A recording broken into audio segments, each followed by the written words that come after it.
Amansыздарбы? Assalamu alaikum, урматтуу Тез кабар каналынын көрүүчүлөрү, саламатсыздарбы? Бүгүн Ош шаарында эң жакшы бир кече болуп жатат.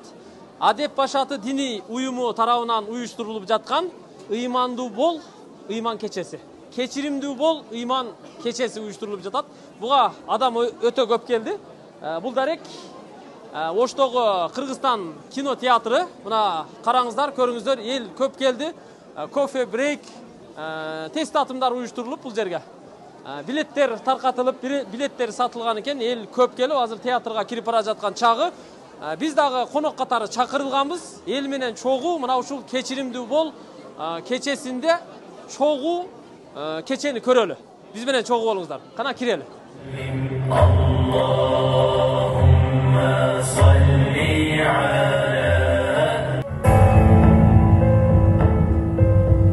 Адам баласынын үй бүлөсүн бузуу, балдарынан ажыратуу, турмуштарын талкалоо. Айтор менин ушул иштеримди аткарууга силер абдан сонун жардамдаштыңар. Мен болсо атасыз өстүм, апа. Алар мени атаң нашакор деп айтат. Неге сизде энелик мээрим жок? Сиз неге мени аябайсыз? Мейиштин ачкычы Ла илаха иллаллах Мухаммаду Расулуллах. Бисмиллахир-рахманир-рахим. Мээримдүү жана ырайымдуу Алла Тааланын исминен баштайын. Ассаламу алейкум ва рахматуллах. Урматтуу биздин агайын туугандар, урматтуу ушул бүгүнкү ыйман кечине келген кадырлуу коноктор, агалар, эжекелер, апалар, ушул жердеги жаштар. Башта мен жараткан Аллага чексиз мактоолор болсун деп Аллага шүгүрлөр деп айтайын. Андан кийин бүгүнкү мына ушундай жакшынакай кечти бизге уюштуруп берген Адеп башаты диний уюмунун Оштогу жалпы жетекчилигине, Арген мырза жана ушундай эле Алымжан устаз жана башкалардын баарысына демөөрчүлүк кылган агаларга, эжекелерден Алла Таала ыраазы болсун дейм. Урматтуу мусулман бир туугандар, урматтуу биздин жалпы ыйман кечесине келген коноктор. Абдан жакшы бир сахналык көрүнүштөр болду.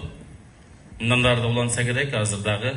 Себеби бүт элек Эрнис мырзанын абдан таасирлүү мындай сахналык көрүнүштөрүн жылда көрүп, биз чындыгында күтүп калат экенбиз. Биздеги бүгүнкү көйгөй болуп аткан нерселерден эң чоң көйгөйлөрдүн бирөөсү катарында кечиримдүү бол деп абдан сонун бир ысым коюлуп, ат коюлуптур. Мусулманбыз алхамдулилlah. Кудайга шүгүр, намаз окуп атабыз. Колдон келишинче орозу тутабыз. Алланын жолуна жардам берип атабыз. Бирок чындыгында адамга күн сайын адам болуу өтө кыйын экендигин ушул нерселерди аткарып жатып дагы кээде сезет экенбиз. Бир жерде жакшылык кылуу балким бир аз дагы жеңилирээк болор. Кээде сабырдуу болуу дагы жеңилирээк болот экен, кечиримдүү болгонго караганда. Ошондон пайгамбарыбыздын да тилинде айткандай, сабырга чейин кечиримди үйрөн деген экен. Сен сабырдуу болгонго чейин, сабырдуу болуш керек, сабыр кылыш керек дегенге чейин кечиримди үйрөн деген экен. Жана айтып өттү, Таифке барганда деп пайгамбарыбызды. Ошол Таиф деген жер Сауд Арабиясындагы жер. Ошол жерге Алла Тааланын элчиси пайгамбарыбыз саллаллаху алейхи ва саллям атайын барып динди жайуу үчүн барган учурда жаш балдарга ташбаран кылдырып кууп чыккан. Жабраил периште менен Микаил периштен айтат риваяттарда, ушул жерди эки тоонун ортосуна алып жер менен жексен кылып коеюн дегенде пайгамбарыбыз жок деген экен, кечирген экен. Кечирген, бул коом түшүнбөй атат деген. Мен муну айтайын деп атканым артынан башка нерсе. Пайгамбарыбыз ушул коомго дуа кылган экен. Не деп дуа кылган билесиздерби? Ушул коомдон буюрса Таифтен менин диниме кызмат кыла турган инсандар көп чыксын деп дуа кылган экен. Ушул күнгө чейин ушул пайгамбарыбыздын дуасы өтүп, Таифтен эң көп аалымдар чыгат экен. Кайсы жерге жакшы инсандардын, улуу инсандардын батасы түшкөн болсо, кайсы элде, кайсы коомдо, кайсы жерде, кайсы үй бүлөдө кечиримдүү инсандардын саны көп болгон болсо, ошол жерде берекет болот экен. Ошондон мен бир канча мисалдарды айтып кетким келип атат. Көп да убактыңыздарды алгым келбейт. Бишкектен атайын салам алып келдим, ысык саламыбызды дейт. Жалпы агайын туугандардан, устаздардан биз дагы кечигип келгениmin себеби дагы мына эртең буюрса курултайыбыз бар. Муфтийибизди шайлап атабыз. Бүгүн жакшы кылып шайлап алдык. Жаңгыл отуруп муфтий эртең угасыздар ким экендигин буюрса. Ошондой жакшы бир кабарлар болуп атат. Ошол үчүн бир аз кечигип калдык. Айтайын деп аткан нерсем, пайгамбарыбыздын сахабалары Меккенин кыйынчылыгында жаңы дин түшүп атканда, ушунчалык кысым болгондо пайгамбардын аркасынан Эфиопияга жиберген, билесиздер бул окуяларды. Ошондо Жафар Садык барып, Эфиопиянын Хабашистандын падышасына барып, Нажашидин алдында турган учурда ал сураган экен: "Диниңер эмне силер, кимсиңер?" дегенде, "Биздин динибиз ислам динибиз. Диниңер эмнеге үйрөтөт?" десе, Жафар Садык намаз, орозо, зекет, ибадатка дебептир. Динибиз бул бизге дагы сабак. Динибиз бизге Алла Таалага чын дилден берилип, иман келтирип, ишенүүгө үйрөтөт, чын дилден. Анан кечиримдүү болууга үйрөтөт деген экен. Абдан оор маселе. Бирок айла жок. Кээ бир учурларда адам баласынын жан дүйнөсү, мен айтайын деп аткан сөздөрүмдү Алла разы болсун биздин баян акыныбыз, кубат акыныбыз, мол сахнада ойноп аткан жигиттерибиз айтып атат жаңадан бери. Көкүрөктү алып жүргөн бир таш сыяктуу болот экен. Сиз эгерде бирөөгө таарынсаңыз, бирөөнү кечире албай аткан болсоңуз, сиздин жан дүйнөңүздө, көөдөнүңүздө, көкүрөгүңүздө чоң ташты алып жүргөндөй болот экенсиз. Bir ustad şakirtleri менен олтурса, bir şakirт айтыптыр: "Устазым, кантип сиз сыяктуу айкөл, шайыр, жашоого көз карашы таптакыр башкача, позитивдүү, соң, мыкты боло алам. Мен андай боло албай атам" десе, карап туруп анан балдарынын баарысына "Келгилечи, мен силерге бир тапшырма берейин" деп, үйүңөрдөн ар бириңер 5 килограммдан bir картошка алып келе дептир. Окуп жүрөсүздөр, бирок бул нерсени окубагандар да билбегендер бар. Мисал үчүн айтып атам. Ар бирге ала келгиле. Анан жанына бир баштык ала келгиле. Ошол баштык менен картошканы алып келсеңер мен айтам деген экен. Ошол элеби? Ошол эле. Сиздей болуш үчүн 5 килограмм картошка ар бирибиз, анан бир пакет алып келебиз, болду. Жок, дагы бар. Ар эмне кылабыз? Алып келгенден кийин айткан экен деп, "Эми балдар" дептир. Ушул картошкага ар бирине бир жагына өзүңөрдүн атыңарды жазгыла, бир жагына болсо кимден таарынсаңар, кимди таарынсаңар, ошолордун атын жазгыла, пакетке кое бер дептир. Таарынгандарын дагы, таарынткандарын дагы аттарын жазып картошкага жазып атат, пакетке коюп, кээ биринин пакети 2 килограмм болуп кетиптир. Кээ биринин пакетинде картошкасы 5-10, кээ бириники 5 килограммга чейин жетиптир. Ушул элеби, устазым? Жок, бул эле эмес. Эми ушул пакетти силер жаныңарда эч таштабастан сыртка кай жака барсаңар дагы ала жүргүлө дептир. Күндө жанагылар кээбилери көп таарынып, көп таарынткандар оор экен, 1 күн, 2 күн, 1 жумадан кийин чарчаптыр. Кайра жини келип тажап устазына келиптир: "Устатым, мындай болбойт да. Бул эмне деген кордук бул. Сиз бизге азыр пакетке картошка алып кел дейсиз, жаз деп атасыз, жаздык бүт бар. Бугуңуз аз келгенсип чарчадык, көтөрүп жүрүп чарчадык. Анын аз келгенсип бул өнө баштады картошка дептир 10 күндөн кийин. Анан кийин чирий баштады, жыттана баштады, уже чыдай турган абал болбойт деп устазына кайрылыптыр. Устаз айткан экен дейт: "Балдарым, көрдүңөрбү?" деген экен дейт. Бирөөгө таарынсаң, бирөөнү таарынтсаң, мынау сага оордой көрүнгөн картошка да дептир. Эми элестет, ошону таштай элестет өзүң. Муну аягында таш алып жүрөсүңөр. Ар бир таарыныч, ар бир таарынтуу бир таш. Бул таарынтуу жана таарынуу бир таш болот.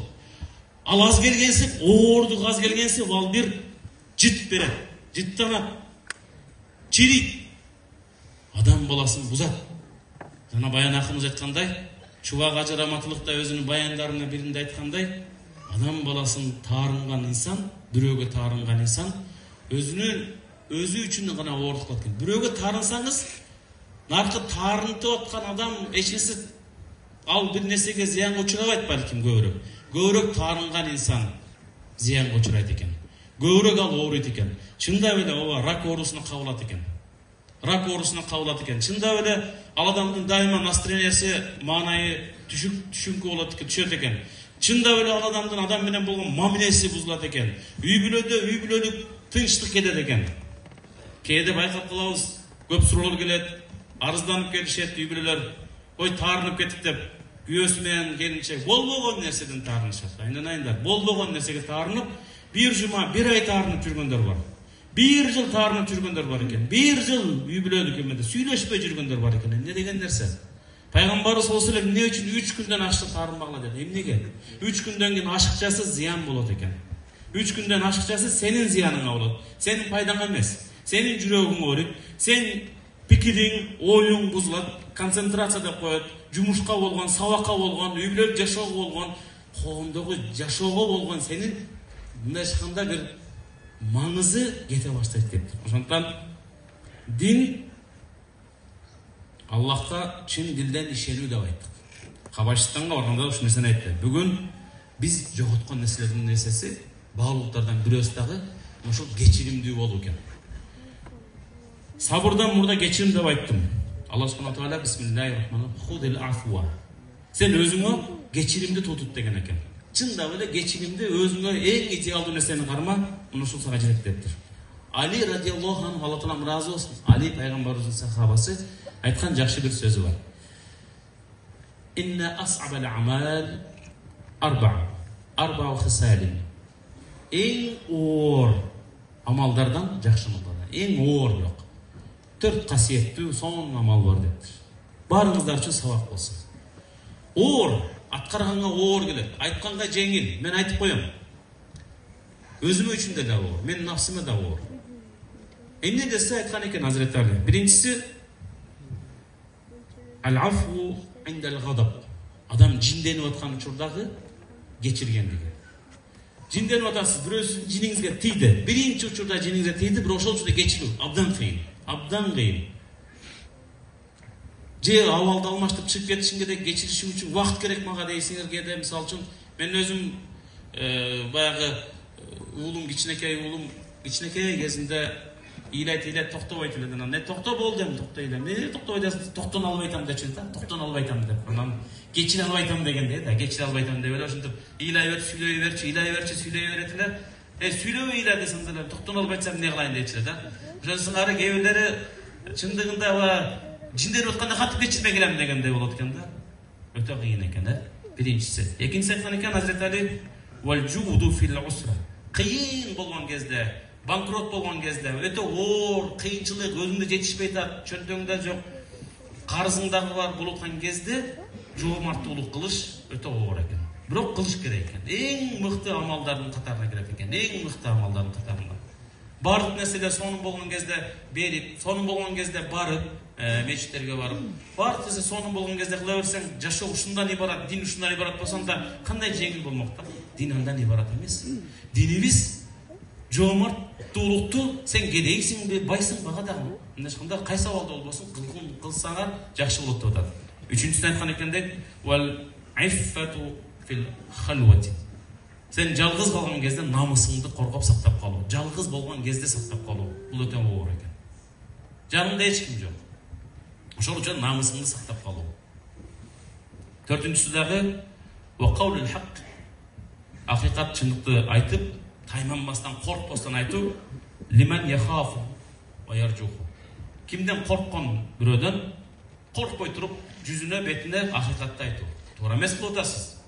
Бул акыйкат чындыкты айтып коеюн деп. Экинчиси лиман яржуху деген кимден жакшылык көрүп калдыңыз. Кече эле сиздин тоюңузга келип кызмат кылып берди эле. Кече эле сизге жардам берди эле, эми айтып көрүңүз акыйкатты бетине. Могул акыйкат туура эмес кылып атасың деп. Өтө кыйын маселе да негизи. Ошондуктан биздин акындарыбыз дагы абдан жакшы айтып жүрүшөт. Алдыбызда бизде дайыма баягы пайгамбарыбызга Аллах субхана таала кечиримдүү бол деген нерсени айтып атат да. Акындарыбыздан ушундай бир жакшы кыстаптар бар экен, мага да жагы окуп анан сиздер менен бөлүшөйүн дедим. Директор Надырбек Алымбеков деген ажекебиз бар, билесиздер, азыр Кудайга шүкүр аксакалыбыз болуп калды. Куранды ыр түрмөгүндө, хадистерди ыр түрмөгүндө ушунчалык деңгээлде сонун кылып эме алып койгон, жазган акыныбыз. Пейилдин берекеси артып турса, берер кезде жүрөгүң балкып турса, кишинин кишилиги ошо эмеспи, ким болбосун өзүнө тартып турса, пейилиң адал ишке канык болсо, адал нерсеге канып көнүккөн болсо, пешенең арулуктан жарык болсо, кубаты жан дүйнөңдүн ошо эмеспи, Кудайга ишенимиң анык болсо дейт. Жакшы адам жамандыкты жеңбей койбойт, жараткан сыноо берсе, көнбөй койбойт. Сыноо кандай келген болсо көнөбүз. Эртең кеч кандай гана сыноо болсо адам баласы көнөт экен. Пейилиңди түз кармап бузбай жүрсөң, берчүсүн Алла Таалам бербей койбойт. Бардыр берет. Ошондуктан бизге түшкөн нерсе кечиримдүү болуу керек. Biz канчалык деңгээлде кечиримдүү, ырайымдуу болсок, ошончолук деңгээлде Алла Тааладан кечирим күтөбүз. Мен ла ярхам ла юрхам. Ким ырайымдуу, кечиримдүү болбосо, кечирим көрбөйт. Хадистерде ушинтип келет. Кимде ким эки бир мусулман бири-бирин кечирилишпей туруп өтүп кете турган болсо, алардын барар жери тозок болот дейт. Тозокто дагы андан кийин бейишке кирет дейт. Бейишке киргенде дагы бири-бирин көрбөйт дейт. Өтө кыйын экен. Андан сырткары Хасан Басридин айткан бир жакшы сөз бар, аулия инсандардан. Алла Тааланын эң чоң неаматы бейиш. Эмне деп сураган учурда айткан экен дейт.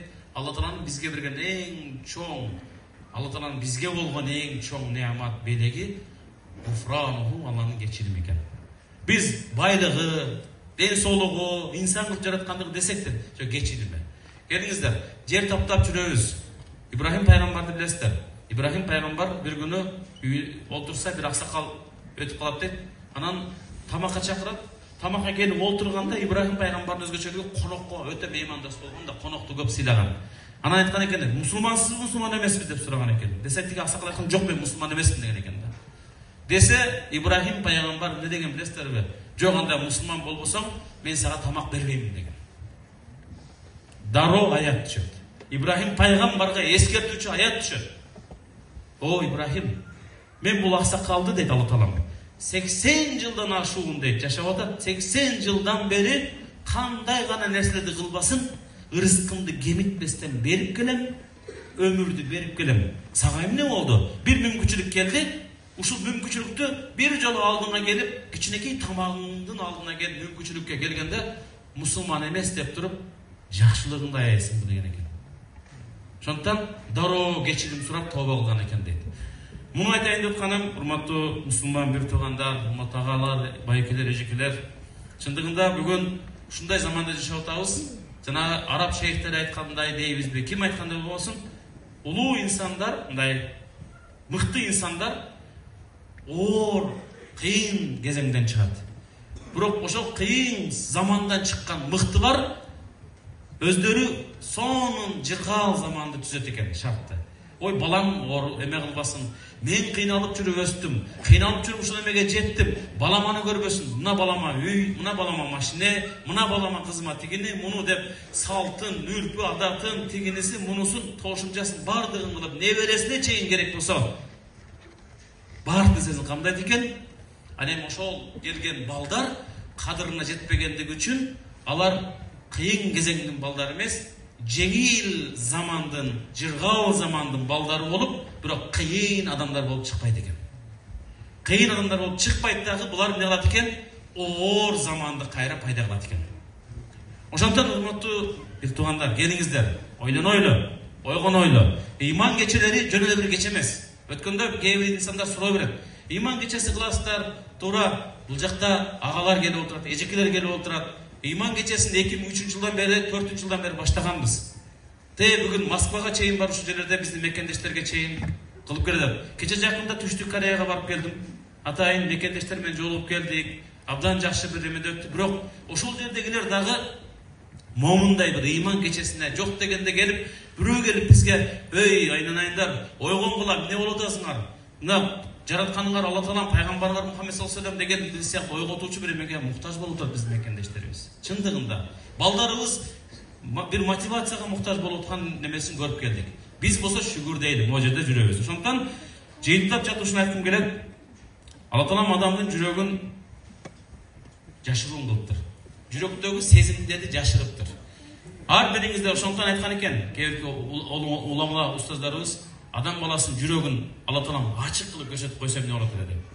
Эгер адам баласынын ар бирибиздин жүрөгүбүз сыртка ачылган болсо, мисалы үчүн кечиресиздер, ашказанда сыртка ачылгандай прозрачный деп коет го, мындай көрүнө турган абалда боло турган болсо эмне болот эле? Кийимибиз бизди кичине көрүп берип турат, окшойт балким, көрүнбөй турат.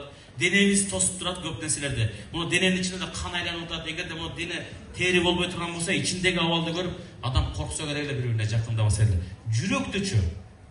Жүрөктүчү эгерде сыртка көрсөтүп койгон болсо, сезимдерди ичтеги эмне болот эле десе айткан экен дейт. Эгер жүрөктөгү нерселер сыртка чыга турган болсо, анда көп адамдар бири-бири менен сүйлөшпөй калат эле дептир.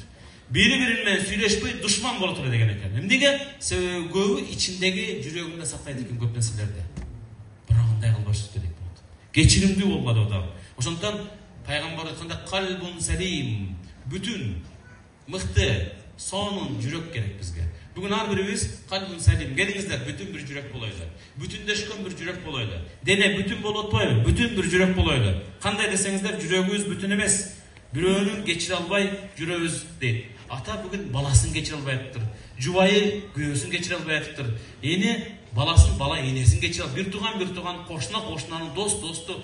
Мындай чыкканда партнерду эртең менен эле балким бүгүн эки адамды жараштырайлы деп, эки партнер жараштырайлы деген нерсе менен жуманын куттуу берекеси менен жарашып, жакшынакай бир кайрылуу ынтымакка келген менен күбө болуп келдим бүгүн. Шүгүр дедик, жок дегенде эки инсан жарашты бири-бири менен. Эки инсан бири-бирин кечиришти. Дүнүйө табылат. Урматтуу бир туугандар, дүнүйө табылат. Бул антып койбойду, мага карабай койду, барсам дасторкон жакшы салбай койду, келиним момунтуп койду деп кайненелер, энелер, аталар, же болсам күйөөлөр, мисалы үчүн, же болсам аялдар, келиндер бири-бирибизди сындап таарынуунун кереги жок. Кечиримдүү болойлу. Кечирели бири-бирибизди. Себеби мына программадан чыгып, мен ойлойм бүгүнкү койгон могу жакшынакай иш-чаранын аркасынан чыгып жакшынакай бири-бирибизди кечирип кой. Ушул эмеден балким жүрөгүмдө кармап аткан нерсе бар эле. Мен ушул нерсени кармап жүрдүм эле. Ушул программанын урматы менен кечирдим деңиздерчи. Дүйнөдөгү эң сооптуу, бүгүнкү күндөгү эң сооптуу иш-тамалды кылган болосуздар деп айтамын. Эсенкул Ибраев акыныбыз айткан экен, тирүүлүктө эмне жаман? Эң жаман бул жашоого кокус келген адамдай. Кетүү жаман, берериңди бере албай.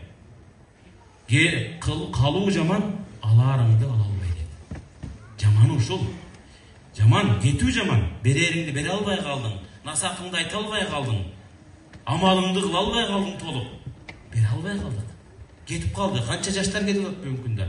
Бирок дагы эмне десе, калуу жаман, алаарыңды ала албай дейт. Ала албай калдың, ошол жаман дейт. Ошондон Муса пайгамбардан сураган чыгытта айткан экен, "Я Раббим, пенделериңдин эң кадырлуусу ким?" деп сураган экен. Муса алейхиссалам. Ошондо айткан экен, күчү жетип турса дагы, өч алууга, ага бир зыян берүүгө күчү жетип турат, толуп турат. Материалдык жактан дагы, күч жагынан да толуп турса дагы, жок, мен кечирдим деген инсан эң мыкты инсан деген экен. Андыктан биз кечиримди чындыгында өзүбүздөн баштайлы. Пайгамбарыбыз Алла Таалага касам ичип айтты. Касам ичип айтам деп Алла Тааланын алдында 3 нерсе чын экенине касам ичем. Эмне десе, садака бергендин садакасы кемибейт деген экен пайгамбарыбыз. Бул билебиз баарыбыз эле. Туура эмес, кордук көргөн адамдын кордогонду адамын кечирген болсо, анын кадыр баркы көтөрүлөрүнө касам ичип айтам. Иншалла кордук көрбөйт мындан ары. Алланын алдында кадыры бийик болот дептир. Касам ичип айтам. Үчүнчүсү, тилекчилик эшигин ачып алган, элдин колун карап калган инсандын кедейчилик эшигин ачылып калгандыгына касам ичүү менен айтам. Ошондон бирөөнүн элдин колун карабагыла, Алла Тааланан үмүтүңүздөрдү үзбөгүлө. Бул окуяны бөлүшүп кое албаймын. Америкада, Кошмо Штаттарында бир жылы bir Malazyalık bir atanın balası kavarlarda görsenizler gerek kişi oldu bolu ölet. Kişi oldu bolu ölet. Öldürgen adamdı alıp gelip sottaydı. сотто жанагы адамга өлүм жазасы бериле турган болот. Өкүм чыгарылып атканда ата туруп өлтүрүлгөн баланын атасы мусулман, ата туруп убакыт алайынчы бир сүйлөп алайын дейт. Мен айтарым ушул дейт. Сени дагы атаң жакшы адам болсун деп тарбияласа керек. Келечекте жакшы нерсени үмүт кылып чоңойтса керек. Сен чоңойдуң, бул ишти кылдың, менин балам өтүп кетти. Ооба, менин кулчулугум, ибадатым Аллахка өзүмө. Бирок мен сени бүгүн Аллах үчүн кечирдим деген. Аллах үчүн кечирдим деген. Ошол жерде жанагы судья туруп ыйлай берген. Бул не деген керемет, не деген сезим. Адам баласын өлтүргөн адамды кечирип атат. Биздин ата-бабаларыбыз илгерээк айткан эмес. Атаңды өлтүргөнгө не деп айтат? Энеңди бер. Ошондон жөндөкөй сөздөр эмес. Биз келиңиздер өзүбүзгө кайтайлы. Өзөгүбүзгө кайтайлы. Каада салтыбыз сонун, динибиз сонун, ишенимибиз сонун, жашообуз да сонун болуп калды. Бирок жашоого болгон көз караштарыбыз өзгөрүп атат. Баалуулуктар өзгөрүп атат. Көп нерселерде жактырбой, сынчыл көз караш менен карап атабыз. Нааразы болуп атабыз, каниет кылбай калып атабыз. Сиздер үчүн эмес, адамзаттын айтып атабыз.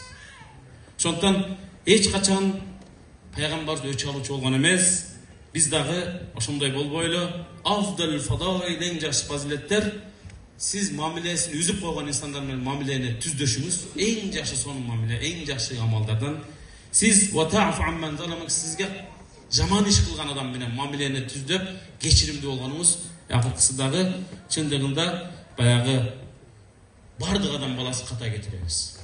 Эң жакшы ката кетиргендердин кимиси десе тооба келтирип кайткандары. Мен сиздерге дагы ушуну каалаймын. Иншалла барыңыздар, балким таарынтуу жеңил, көңүлүн оорутуу бир адамдын жеңил. Бир жыл бою таарынып жүргөн инсан, бир жыл бою таарынышып жүргөн инсан дейт, хадисте келет. Бир жыл таарынып жүргөн болсо бири-бири менен сүйлөшпөй, каратпай, карашпай, жадагысы мамиледе кылбайды, ушунча башкача бир сезим менен кылган болсо, ошол адамды таарынткан адам өлтүргөн сыяктуу мамиле көрөт дейт. Ошондон абайлайлы. Ар бирибизде жүрөгүбүздө динди биз бирөөгө көрсөтүш үчүн жашап аткан жерибиз жок. Динибизди өзүбүз жашап, өзүбүз ошондон руханий эс алыш үчүн жашап атабыз. Бир туугандар отурабыз бул жерде, достор отурабыз бул жерде. Бул жерде Алланын жолунда кызмат кылып аткан мыкты эр-азамат агалар, эжелер отурасыздар бул жерде. Келиңиздер. Ар бириңиздер эртең кыяматта сураласыздар. Канча инсандын иманына себепкер болдуңуздар? Канча инсанды могу жерде мен каалайт элем, ушул жамаат ар бириңиздер жок дегенде 2-ден, 3-төн, 5-тен, 10-дон инсандын иманына себепкер болуу ниетиндебиз. Биз Кыргызстанда эле бүтүрүп чыга элекпиз.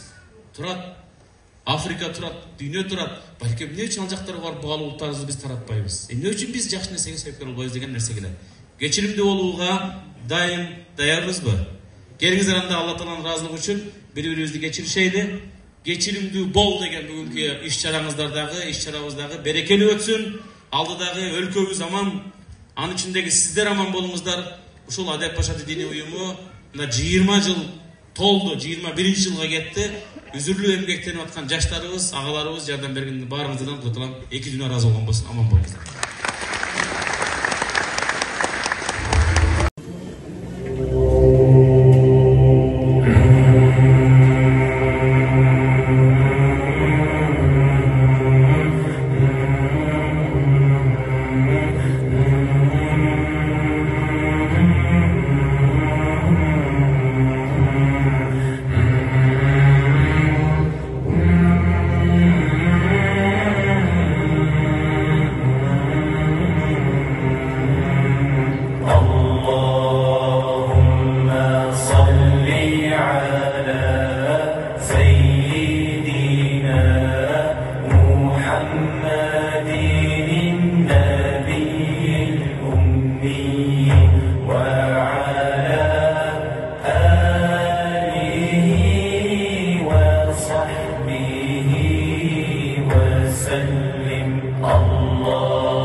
Uşağayın uğru keskin cimmenen dost. Turalışpay butlarından tam-tamdaşıp, şişe almak koluna arak, piva, cimmenen dost.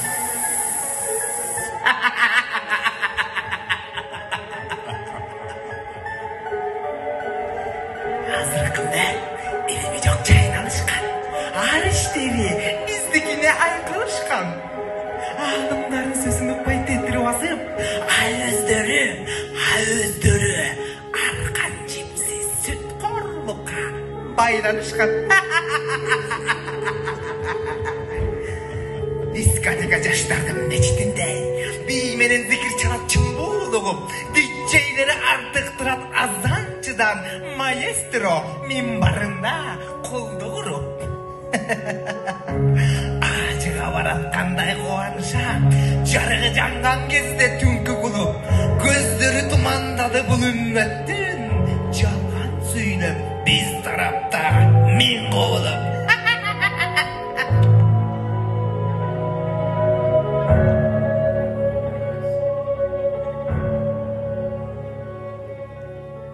Senin de beni silerdikindey vaktin çok.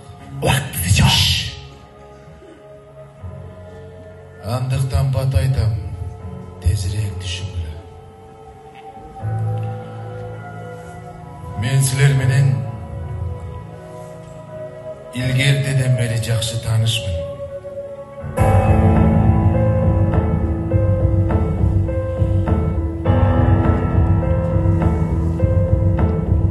Mingdegen yıllar boyu katı işledim.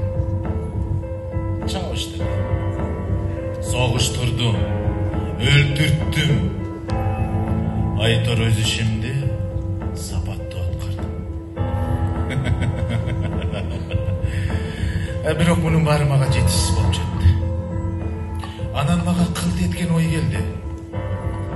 Адам баласынын үй бүлөсүн бузуу, балдарынан ажыратуу, турмуштарын талкалоо. Айтор менин ушул иштеримди аткарууга силер абдан сонун жардамдаштыңар. Уурулук, сынакорлук, сүткорлук, ушак. Кыскасы, менин кыялдарымды силер өз акчаңарга сатып ала баштадыңар. Бир жолу мен тийге жолуктум. Албетте, тияктын буйругу менен. Мен сурадым. Sen ümmetlerin kuru kılavı dedim. Al ova dedi. Жақшы. Sen ümmetlerin kişi öldürüğü dedim. Ova dedi. Zina kılavı dedim. Ova dedi. Oşol senin ümmetlerin. Kalpaytağı dedim. Desem ordunan kozgula kalıp. Жоқ деп жооп берди. Menin ümmetlerim kalpaytpaydı. Kalpaytkanlar bizden emez dedi. Asilerçi. Kalpsız yaşa almay kaldыңар mı? Kalpsız yaşay almay kaldыңар. Jölökeyle misal. Үйдөн çıkılık jatıp. Жолдо баратам дегенин kalp эмес mi? Kalp. Төшөктө ооруп жатып. Кандайсың десе, жакшымын дегенин kalp эмес mi? Kalp. 10'dan 27 ötse dağı. 10,5 boldu degenin kalp emes mi? Kalp. Kalp.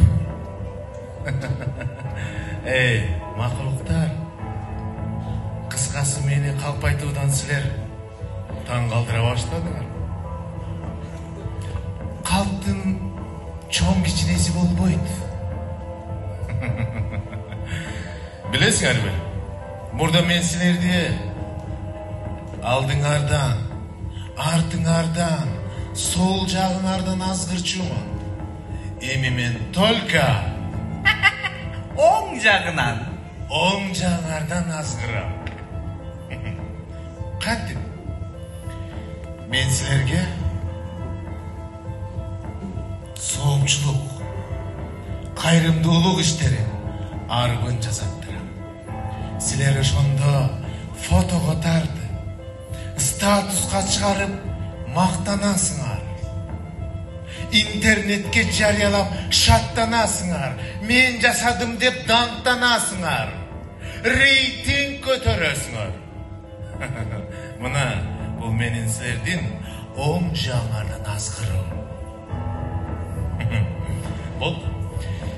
Эч нерсени өзгөртпөй, эчтекеге тийбей, ушул боюнча жашай бергиле. Баса. Мен силерге алдыда дагы сонун проектлерди сунуштум. Аны силер майдай кабыл аласыңар. Анткени силердин курсагыңар Кудай, кыбылаңар жубай болуп бүткөн. Болду. Эч нерсени өзгөртпөгүлө, эч нерсеге тийбегиле. Ушул боюнча жашаңдар. Бири-бириңерди көрө албай, ушактап жашай бергиле. Жашаңдар. Görüşkönçü.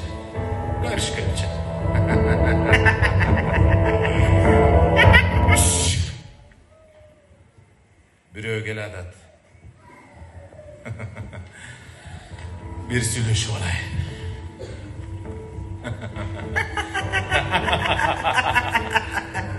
Al gel.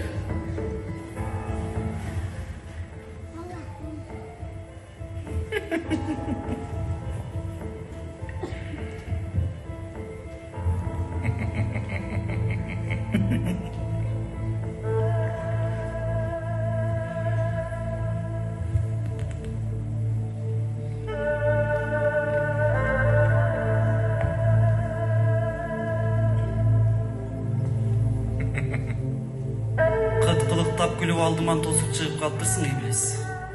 Кандайсың көрпендем? Кудайга шүгүр. Алхамдулилlah. Бизге жагымсыз сөздөрдү айтасың. Убактым жок. Неге тостуң? Неге чыктың? Менин сага бир нече суроом бар. А сен жооп бере сал. Жарайт. Мен жооп берейин. Бирок сен дагы мен бир суроомо жооп бере аласың ба? Келиштик. Андай болсо убактым тар. Суроолорду бере сал. Анда ук. Bir var, iki çok. Бул эмне?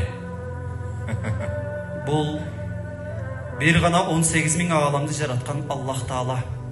Экинчи Кудай жок дегендик. Эки бар, үч çok. Бул çok. А бул жалган дүйнө, жана түбөлүктүү акырет дүйнөсү. Üç var, dört çok.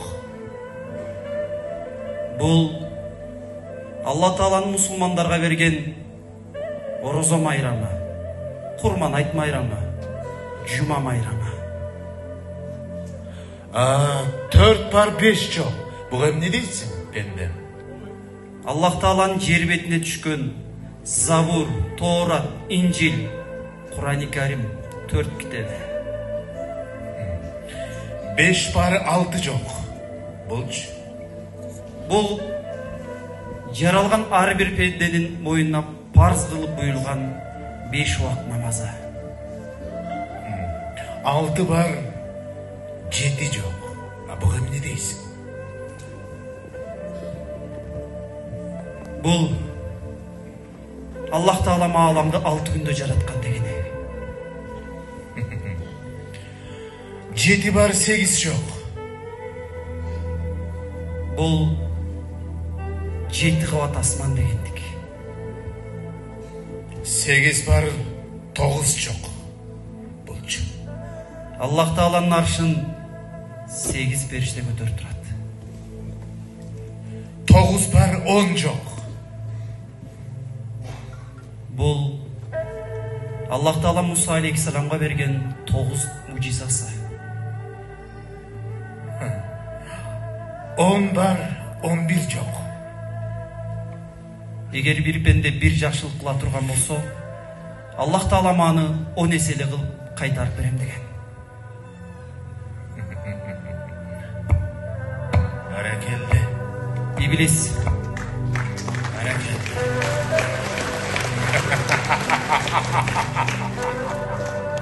Эми мен бир суроомо жооп берчи.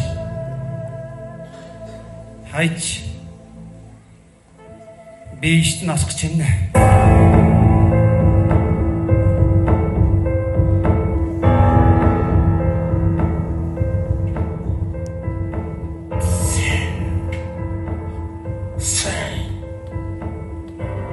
Миңден гана бирисиң. Миңден бирисиң. Силер менен дагы жолугушам. Шашпагын. Дагы жолугам.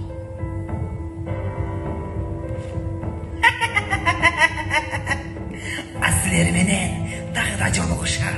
А мен болсо силердин каныңарда жашай берем.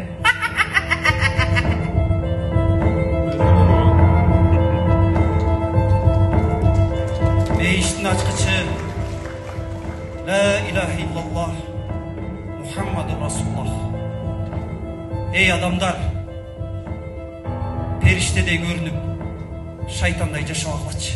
Суранчы.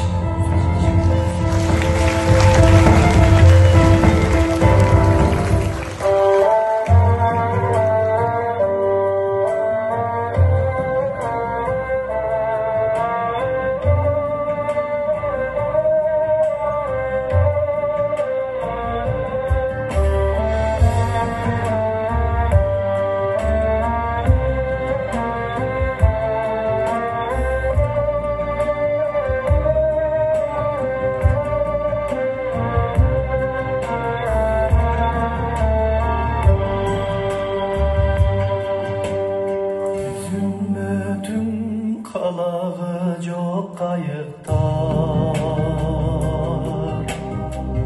Uymağından ansıragan mayıktar Sende yolunur kadırın bil almaz Ümmetündün yürümünden ayıp var Ay yıllar sakında, ahiret yakında Yük balvan güleden yüreğim bakılda Karanın bir albay, karigim yaşılda Karan gün başında kaydası nasıl zat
asılzat, asılzat, asılzat.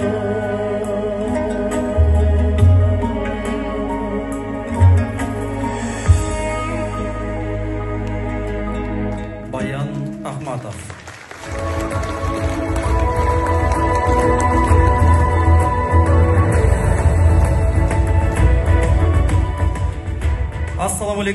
Ассаламу алейкум, ардактуу асказоодай көрүнгөн, алтындай болгон аталарыбыз, ак жоолугун башына салып, алаканы алтын болгон, таманы бейиш болгон биздин апакелерибиз, ааламды бир колу менен бешикти терметкен эже жеңелерибиз, биздин азуусуна ат байлаган, тепсе темир узда турган агаларыбыз, байкелерибиз, жалпыңыздар бүгүнкү ыйман кечесин чакырын кабыл алып, келип бергениңиздерге сиздерге терең ыраазычылык билдирмекчибиз.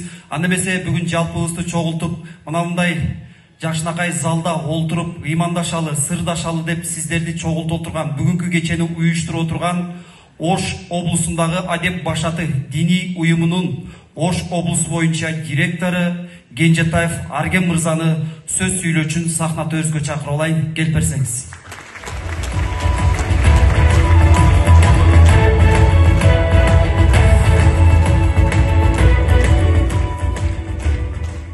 Бисмиллахиррахманиррахим. Мейримдүү райымды Аллахтын атынан баштаймын. Урматтуу мусулман мир туугандар, Кудай Таала бул жылдагы насип кылган экен. Себептегенде сиз менен биздин адатта өткөрүп келген ыйман кечебиздин быйылкы жылдагы буйруса Ош шаарында болуп өтүп атат. Жалпы келген кадамдарыңыздар Кудай Таала эселеп соопторду берген болсун. Жанагы темабызга токтоло турган болсок, бүгүнкү ыйман кечебиздин аты кечиримдүү бол деген теманы койдук. Себептеген кезде бизге кечиримдүүлүктүн туу чокусун үйрөткөн пайгамбарыбыз Мухаммад Мустафа саллаллаху алейхи вассаламдын асыл сыпаттарынан бир канча сыпаттарын сыпаттанайлы деген максатта бүгүн мусулмандын эң чоң Кудай Тааланын асына жакындап турган нерсеси бул кечиримдүүлүк экен. Себеби пайгамбарыбыз саллаллаху алейхи вассалам өзүнүн куттуу хадистеринде мынтип айтат: "Ман ла ярхам ла юрхам" дейт. Ким адамдарга кечиримдүүлүктү, ырайымдуулукту үйрөтө албаган болсо, ал кечиримдүүлүк кылбаган болсо, ал кыяматта дагы не болбойт, кечиримдүүлүк көрбөйт дейт. Демек ырайымдуулукка дуушар болбойт дейт.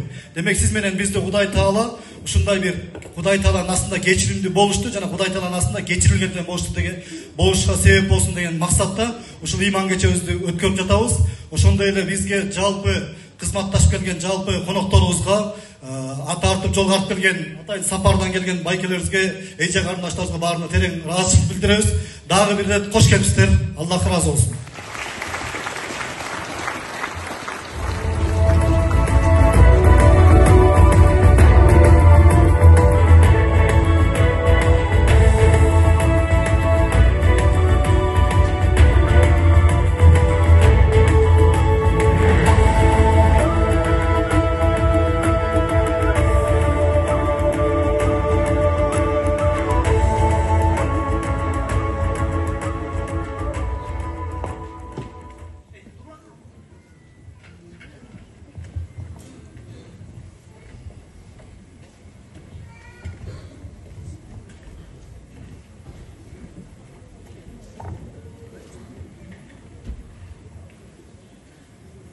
Jamanlık'a jamanlık bilen cevap vermeydiler. Velakin ya'fu ve yasfahu. Bir o kanı geçirip jiveretile, cana geçirgenin önü menin bildiretile deydi. Bir adamlar geçiret, bir o tılk diye tarının jüre veret de yok. Peygamber geçirip jiveretile, cana eştese bol boğunda önünün de geçirgenin ama bildiretile deydi.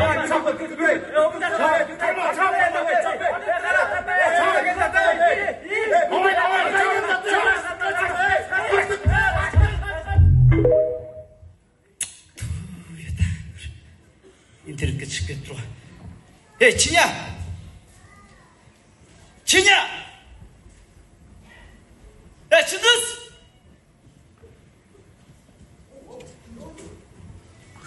Hey, şef tamam adayım mı? Bugün şefin çoğudan настроениясы жоқ. Дастар болынан нормальный жайлашы мақұл. Болды. İyi, айтқандай. Бек бабан келді? Коля. Бабанчик, келген. Чақыр маған срочно келе қалсын. Бабанчик. Алло. Бабан. Еркелеп жақсы кек. Бабанчик. Бабан. Қандайсың? Қандайсың? Чоңғыз. Чоңғыз да ола Чоңғыз. Чоңғыз мен дос. Мен Чоңғыз емесмін. Чоңғыз емесмін деймін. шопыр, классташымды. Теңізші. Ассалаумалейкум, классташ дос. Қандайсың? Александр. Жақсың ба? Қандай не аласың? Қаяқта жүресің мен? Қаяқта жүремін. Bir жұмадан бері жоқсың. Қаяқта жүремін ұша. Шеп не деп кетті? Не деп кетті? Қайра менден сұрайсың. Қайра менден сұрайсың ғой. Отындар жарып, қора-жай шыпырып тазалап қойды ойды. Тазалап қойдың ба?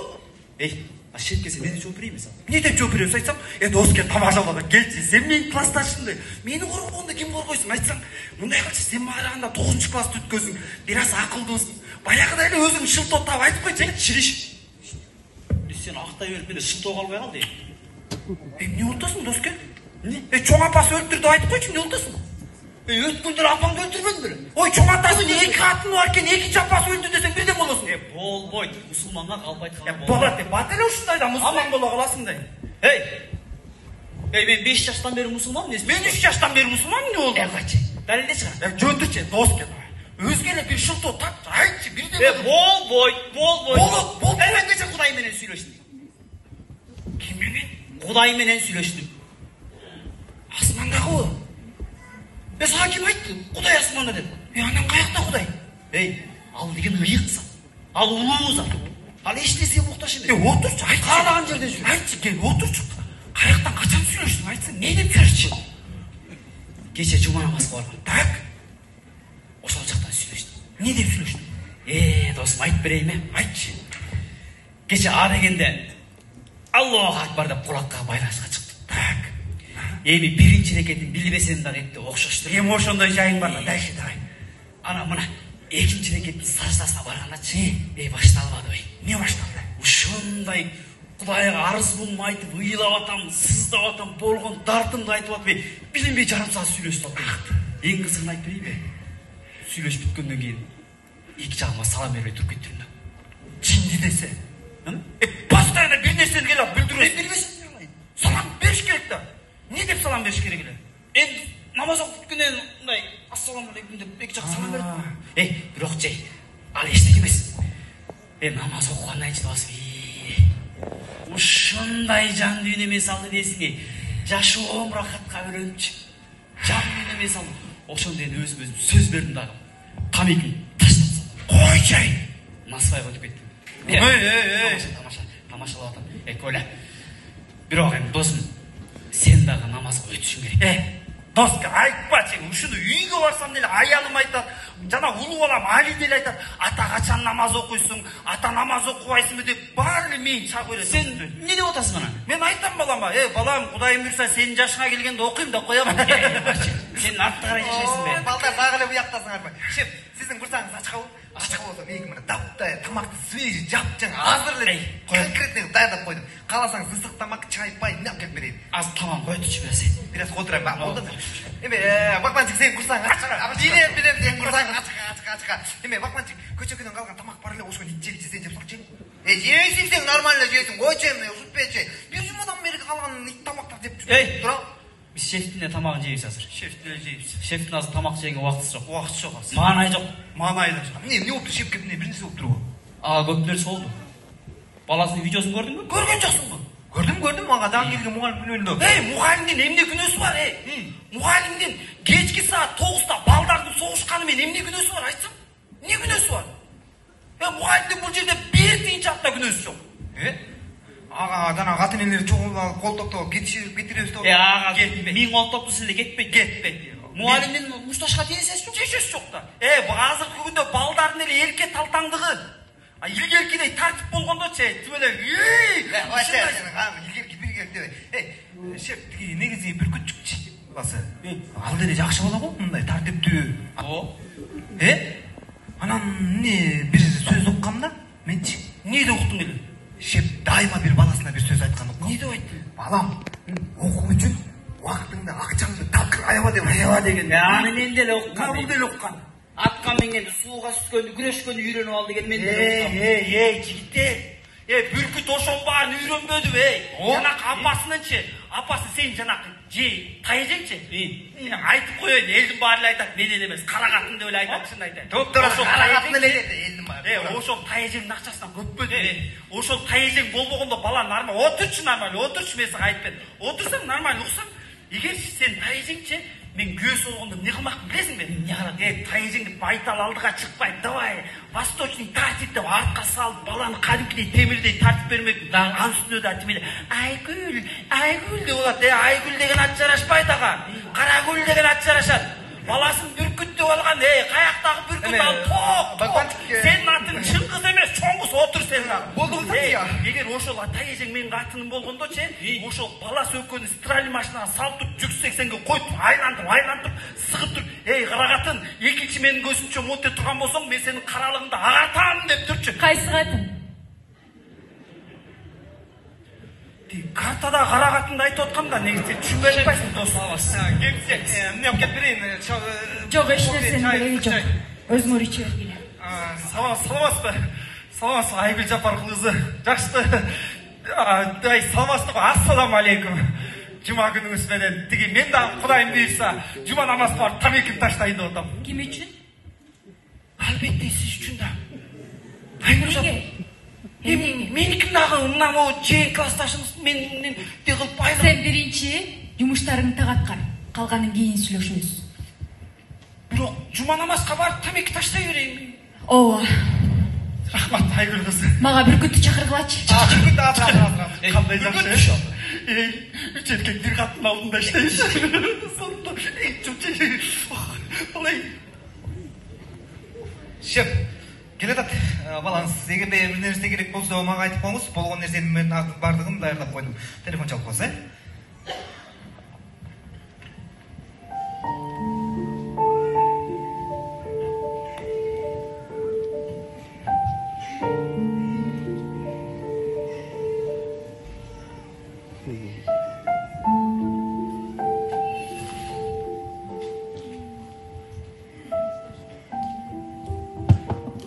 Кана балам? Болгон окуя оюнча. Видео оюнча эмне айтасың? Экөөбүз качанга чейин сүйлөшүбүз керек. Деги оюңда эмне бар? Мен качанга чейин сен мектебиңе бара беришиң керек. Демек унчукпайсың. Жыйналганда мен сени машинада күтөм. Апа. Атам тууралуу сүйлөшөйүнчү. Атаңдын бул жерде кандай тешиси бар? Атам тууралуу чындыкты билгим келет. Бул жөнүндө сүйлөшпөйбүз дебедик. Апа, деги бул өмүрдө эмнени түшүнөсүз? Мен өмүрдө көп нерсени түшүнөм. Жана көп нерсени көрдүм. Эки жүздүүлүктү, саткындыкты, туруксуздукту көрдүм. Мен болсо атасыз өстүм, апа. Алар мени атаң нашакор деп айтат. Ошон үчүн мушташтым мен. Ничүн сиз тууралуу айтпайт? Сиздин мерез, катаал, мээримиз экениңизди ничүн айтпайт, апа? Ким айтты буларды сага? Айткандар ооздоруна ээ болушсун. Ким айтты дейм? Айтчы мага. Атам тууралуу чындыкты айтып бериңиз мага. Макул, билгиң келсе айтайын. Ал сени жакшы көрчү. Болгону турмуштун, убакыттын курмандыгы болуп кетти. Кезинде сен экөөбүздү арзыбаган акчага кумарга алмаштырып койду. Неге таштап кетет мени? Неге мага аталык мээрим бербейт? Акмак сен. Антип айтпа. Жаманды болсо сенин атаң. Айтам эле. Сен мени укпай бараткан окшойсуң, Апа, бул жашоодо менин өзүм позициям, пикирим бар менин да. Ой, балам, антип мени полицияң менен коркутпа. Каяктагы полиция? Позиция деп атам. Апа, неге менин балалыгым таш желектеги гүл сыяктуу болуп өсүп баратат? Неге? Эмнеге экөөңөр баш кошконун кошуп алып кайра ажырашып кетесиңер? Же эмне силерге жашоо ошончолук оюнчукпу? Же баланын тагдыры баары бир силерге? Болду балам. Болдучу. Билесиң да мен сени кандай жакшы көрөрүмдү. Алыңыз чапа колуңуздун ар. Мен жалгыз калтырыңызчы. Азыр мага жалгыздык жетишпей атат. Тажадым баарыңардан.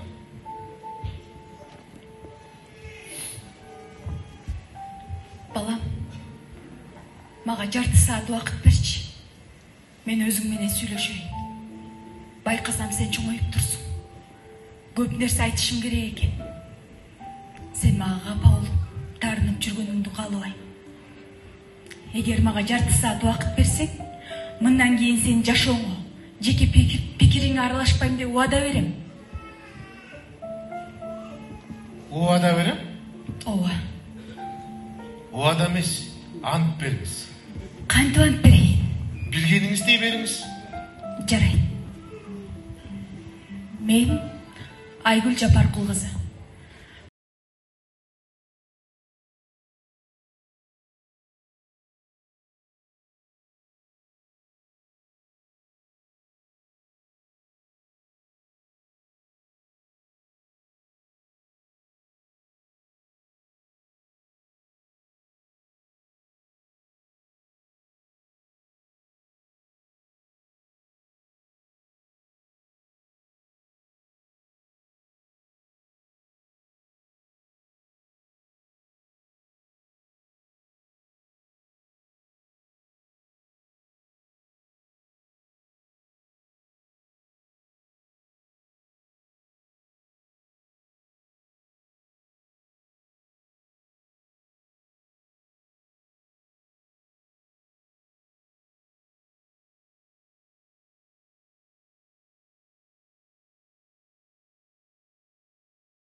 Жүргөнү сурасам эч кандай жооп бере алган жок.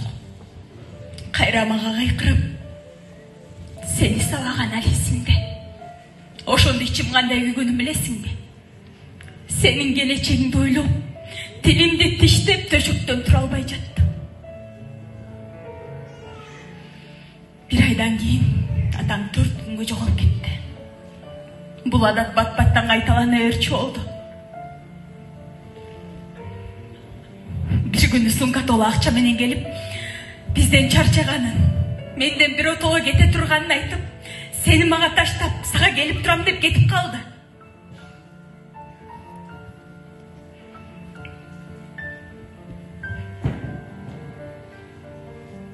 Daha 15 minutumuz var. Атаң meni бардык жактан күнөөлөп туруп кетип калды. Айла жок. Төшөктөн туруп кыймылдоо. Seni çoğuytuğa болгон hareketimdi жасай баштадым.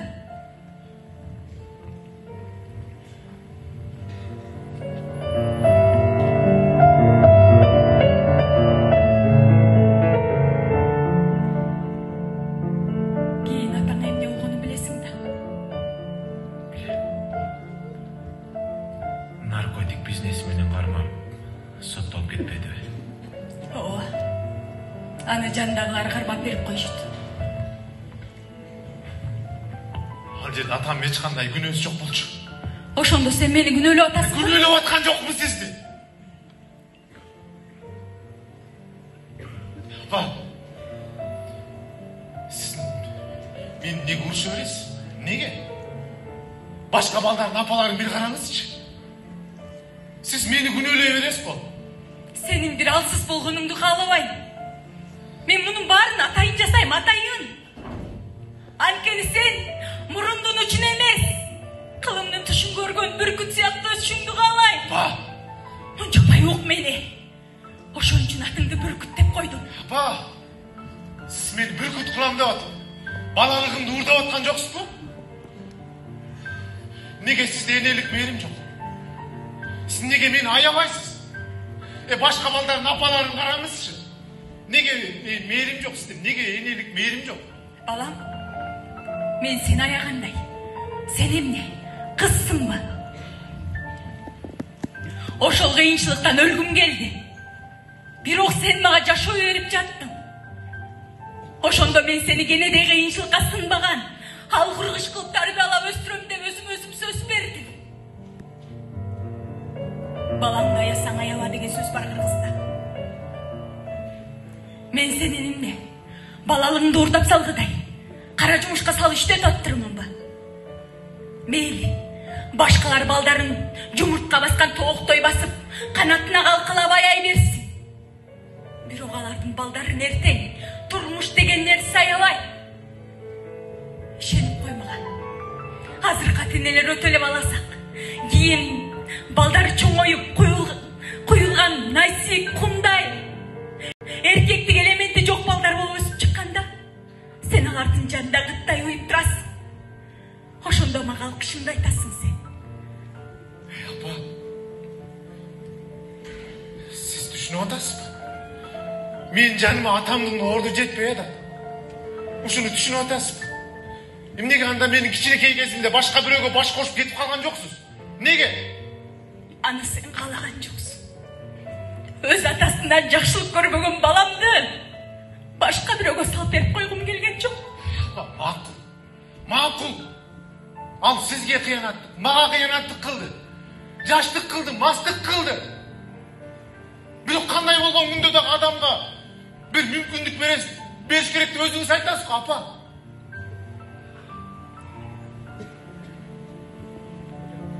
Апа, мен сизге бир нерсе айтышым керек. Мен сизден эч нерсе жашыргым келбейт. Апа, мен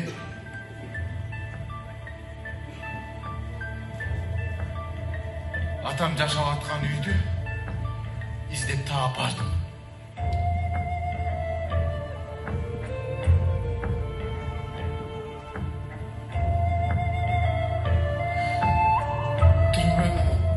Түрмөдөн кийинки өмүрү татаал экен, апа.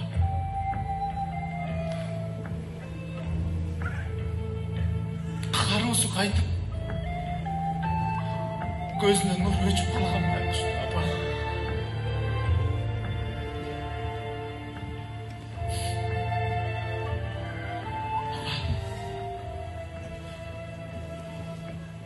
Азыр анда эчтеке жок, апа.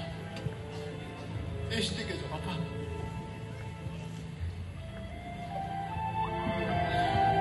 Сизде баары бар, апа. Биз жардам кылыңызчы. Ал өткөн ишин өкүнүп сизден кечирим сурады. Үчөөбүздүн бактылуу өткөргөн күндөрдү мага айтып берип, мени кучактап алып кечки ыйлады, апа.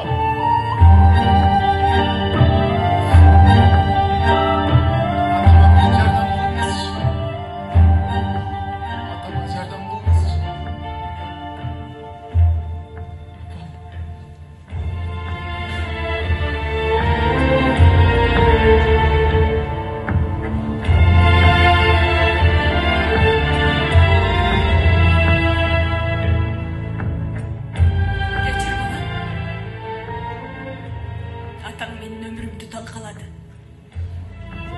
Сай сөөгүм сыздатып ооруган эмес. Атаңдын кылыктарын эстеген сайын өмүрүмдү садака чапкым келет. Сен баарын жакшы түшүнөсүң.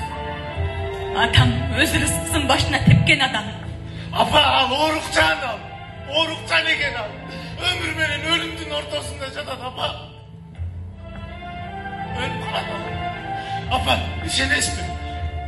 Ачкалыктан могу териси сөөгүнө жабышып калган байкуш.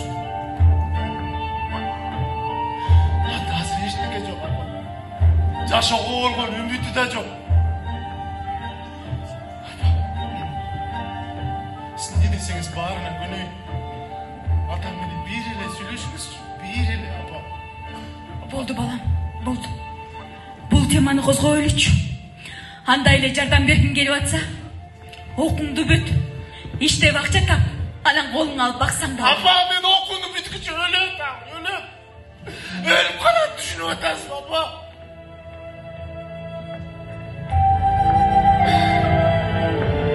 Апа,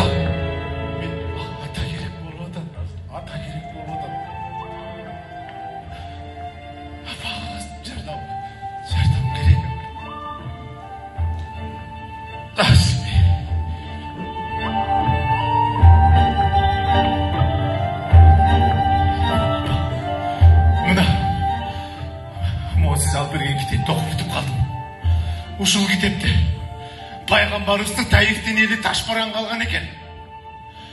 Ошондо Жабирейил периште келип, "Эй Мухаммад, дуа кылчы ушул жерди жок кылайын" дегенде пайгамбарыбыз жок деп аларды кечирип жакшы дуа кылыптыр, апа.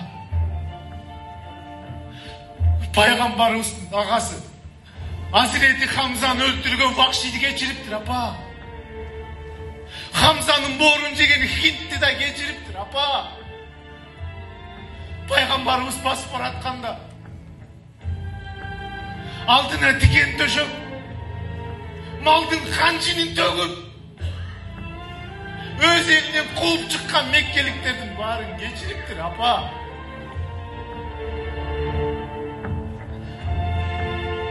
Nega bu yapış atamını geçire albaytasız? Nega? Antkeni al деген пайғамбар. Hadis men жөнүнгөн адаммын. Сен böyle эркек эмесмин. Жок, апа. Жок, андай эмес. Siz жөн адам эмессиз. Apa? Siz jön adam emessiz. Siz bardık paygambarlar. Akırkı Muhammed paygambardın ümmeti bolunu engsep jetpegen. Muhammed paygambardın ümmetisiz. Bunu men emes. Bunu özüңüz aytkansыз maga. Ошондойбу? Ошондой. Apa? Эгер чындап Кудайдын кулу, пайгамбардын үммөтүмүн десеңиз, атамды кечириңиз.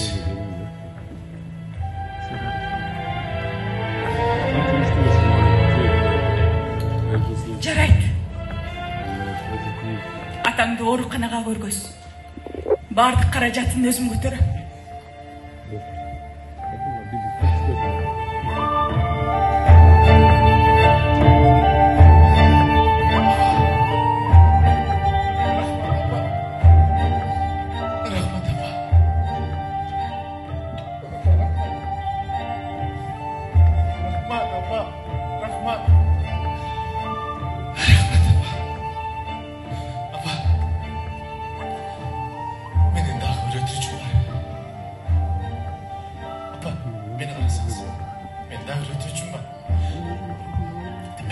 Aydan Aydarбек kızına жазган арызыңызды кайтарып алыңызчы. Ата-энени сыйлоону, мекенди сүйүүнү, канткенде адам баласы адам болот. Жок. Мен ал мугалимди жумуштан айдатам. Ал деген акмак адам. Апа, уксаңыз, ал акмак эмес. Ал жакшы адам. Апа, сиз мага кандай тарбия берсеңиз, ал да мага ошондой таалимин берди. Апа, мугалимдер Аллахтын эң биринчи түшкөн аяты оку дегенге амал кылышат. Алар сиз сүйгөн пайгамбарыбыздын кесиптештери, апа. Жамандыктан кайтарып жакшылыкка чакырган адамдар, апа. Пайгамбарыбыздын кесиптештерине кыянаттык кылбаңызчы. Мен атамды тапкан кезде мугалимди жоготкум келбейт.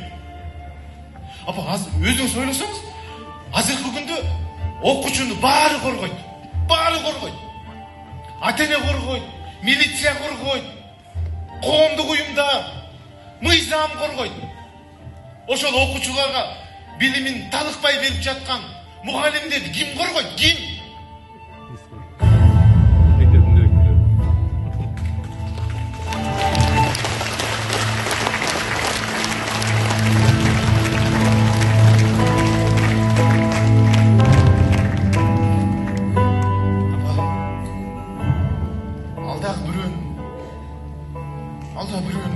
Apası da.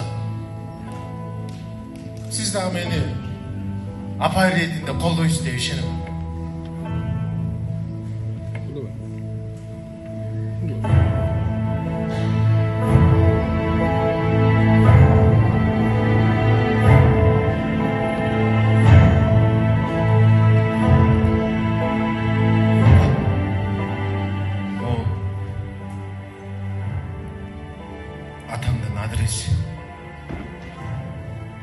Эгер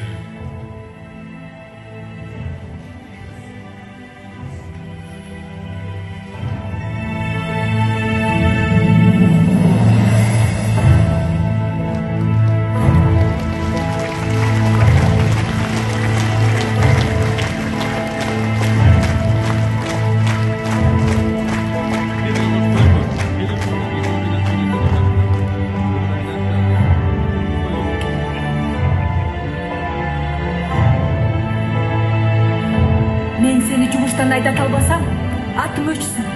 Мынау арыз сенің түйіңе жетеді.